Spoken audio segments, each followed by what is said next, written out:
Good win for us. I was really, really proud that only 3 turnovers. Look, I know Jacksonville State's not Wichita State. I understand that, but our first game of the year, we had 24 turnovers.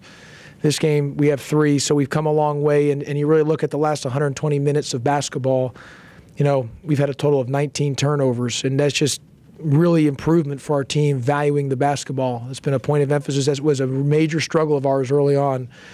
And, you know, it's easy to be up, feel that you got the lead, and then let your guard down. But to really take care of the ball like we did, you know, in 3 straight games in 120 minutes is a good thing. And one of those games is you're playing the number 2 team in the country. So really proud of our guys on that. 20 assists on 30 made field goals, plus 9 on the rebounding.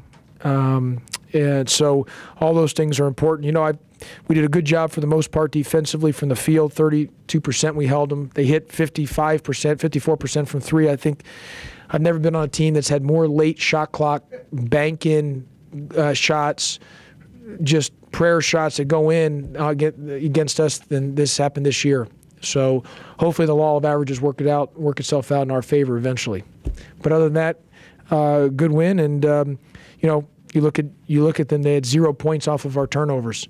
And again, where we've come from, and that I think like even Gonzaga only had like 4 points off of our turnovers. We've come a long way in valuing the ball, and that's got to continue in our next 9 games of regular season conference basketball.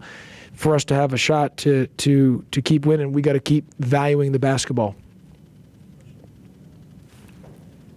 And let me just say this: Chris Hawkins was not there today. He is having surgery tomorrow morning, so he will have surgery on his knee. It was a torn meniscus. He'll be out the remainder of the year. He wasn't here tonight because he's got surgery early in the morning. It was more about just him mentally getting prepared for that. So I allowed him to stay behind. But so our thoughts and prayers are with him while he goes through that surgery tomorrow. But no matter what, even if he can come back and gets after the rehab 4 or 5 weeks, we're going to, just to be on the conservative and cautious side, we will hold him out for the remainder of the year. Just he's had multiple surgeries. He's been injury prone, and just again to be more on the side of caution and conservative, that we're going to, we're not going to have him come back this year, so he get fully healthy and be ready to go, for next year. And he just needs to get healthy, and not, we don't want to rush him back, because obviously this year he's had a lot of different injuries, but it is a torn meniscus. How is he handling that? I mean, he's dejected. I mean, it's been one thing after another, unfortunately for him, and I feel for him, and but he's just. It's something with, just something with the way that God has made his body. He's just, a little more injury prone than others, and it's unfortunate. But hopefully after this surgery, and we can just kind of shut him down and let him just fully rehab and do the best he can to get as healthy as he can, because he's a very good player and he can help us. It's just, it's hard to help us if he's injured, and even for him mentally. So he's got to get himself fully healthy, and hopefully in time he'll get healthy. Did you think coming into this year, after what you saw from Austin defensively last year, that he would have this kind of a season in terms of block shots, and on pace to set the single-season block record here? Yeah, well, he's just improved just immensely on the defensive end. I mean, he's improved in a lot of areas. I mean, he's improved offensively too, but he's just improved as a player. I'm really, really proud of him. He's continued to get better, and he's just he's a great defender. Great defender. And where last year he was an awful defender. I mean, team's #1 game plan was, how do you go attack Austin? Here's the other way. How do you get away from? He's become like what DJ Steffens was. You almost got a game plan to keep him away, in a sense, how DJ was. So he's improved so much, and I'm really proud of him for that. And he's got to continue to be great for us, especially down this stretch of 9 regular season conference games. Was it a point for you guys tonight to get Shaq going? A lot more aggressive. Yeah, Jason, I thought Shaq I know we talked about it afterwards. I thought Shaq competed and was aggressive versus Gonzaga on the glass, and obviously his offense wasn't there, 0 for 6 versus Gonzaga, but we need Shaq to be 16-7 like he was. We need that every night, and he's capable of doing it. He's good enough to do it, and for our team to do what we need to be done and what we want to be done, what Tiger Nation wants done, what I want done. We need Shaq to be a really, a high-level guy, and he's very, very capable of doing that. And he's very capable of being 16-7 every night. So he was aggressive tonight. Thought he was active, and that's a good sign to see.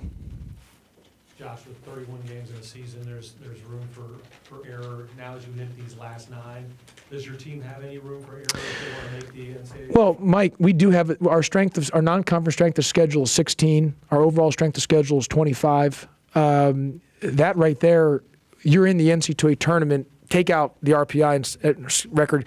If you just took everything out and you just did based on strength of schedule, you're in. Obviously, there's other factors, and the other factors are RPI, wins and losses, those other things. So we have one of those boxes, the schedule box, checked off.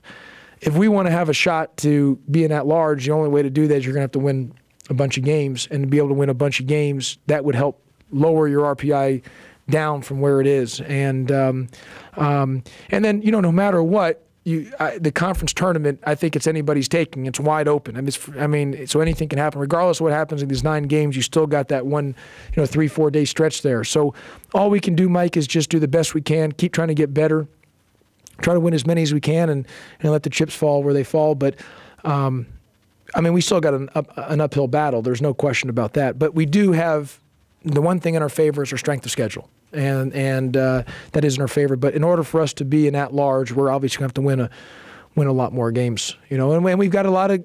You look at these remaining 9, you got a lot of great opportunities. There's a lot of good opportunities. So it's on us to take care of business. Josh, I believe that's 3 straight games for King since he didn't play that one game that he's gone double figures in scoring. Do you think that was a wake-up game for him? I know you said afterwards that he'll be called upon. He's an integral part of this team.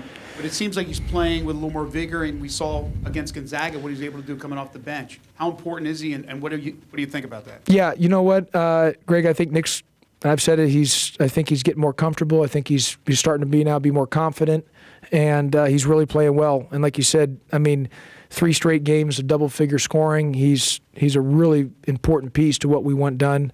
He's a key part. For us to, just like I was telling Jason with Shaq, Nick's in the same boat. For us to do what we want to do, Austin, Shaq, and Nick need to be great for us. And if those 3 are, then that just makes our team that much more dangerous. Noticed you went with Markel as the backup point guard rather than to Pookie and to DeMarnier. Was that just a rotation thing? Have they done something? No. It's just guys just got to stay. Guys just got to stay ready, Jason. They got to stay ready. I felt Keidron played well, and I also at this time of the year you're shortening a little bit and just see how things are working, and everyone's got to stay ready and just be ready for their name and number to be called. And then Markel, I think you said in the postgame. A pregame radio? No, yeah, it was just the only reason he didn't start was just someone I always believe in, that as long as I'm the coach of our team, and I'll never waver on it. It's just part of the maturation process of growing and being a young man. I believe in discipline, I believe in responsibility, I believe in accountability, and as long as I'm the head coach of the Tigers team, that will never waver from my belief on that. So I just believe there's consequences on stuff. So again, it was nothing that big of a deal, but it's just part of a maturation process for him. Markel is going to be a great player. You can see his improvement this year. His improvement from the beginning of the year to now is night and day. He's like Austin. He's just done it in this year. And his continuation of just the maturation process. And through that, just sometimes discipline's needed. But I'm excited about Markel for the future. I'm telling you, not to look past this year, but when he's a junior, senior, he can be really, really, really good. Really good. No issue, Josh, with Pookie in terms of waiting, nearly 33 minutes? No discipline with Pookie or DeMarnier. It had nothing to do with zero, zilch. Those guys are great guys. There is nothing like that whatsoever. It was just strictly just the way the rotation fell. And those guys got to both continue to stay ready, and just nothing more than that. Pookie was 3-0 last semester. He's a wonderful, wonderful young man. The same thing with DeMarnier. Long term, what's your hope at the point guard spot? Obviously you got Pookie back next year, you got Keidron back next year. What are your thoughts there? Are you hoping one of those guys steps up? Or? Well, right now, I think Keidron's starting to play how he was at Vanderbilt. You know, he's getting better. He's still not there, but I think you can see some improvements of closer to that than definitely where he was at the beginning of the year. You know, guys just got to continue to get better. And, you know, we're just trying to win the next game. And both guys, look, Pookie didn't play last year, and he sat out and didn't even practice. I mean, he did nothing. He was at the rec center. Pookie should also be an incoming freshman this year based on age. So there was going to be no question there was going to be highs and lows for Pookie this year, for Kedron. I mean, it was just the way it is, you know, and we've just had some highs and lows. But right now, I think Kedron's playing well. And Pookie's got to stay ready. He just has to stay ready. I mean, it's just the way it is. I mean, look, during that stretch in December, he was terrific. And it's just part of the maturation process. I mean, he's a freshman. And that's why they give you 4 years to continue to grow and develop, and I think that's just part of guys getting better. You can see Austin's development. You see Markel getting better, so that's just all part of it. But I think, and I said this a few games ago, or you know, a month ago, about I think just like I said about Markel junior senior. I think Pookie, when he's in that junior senior range, he's going to be really, really good as well at a very, very high level. Are you happy that basketball doesn't have quite the massive signing day that football does, and just everything that goes with that?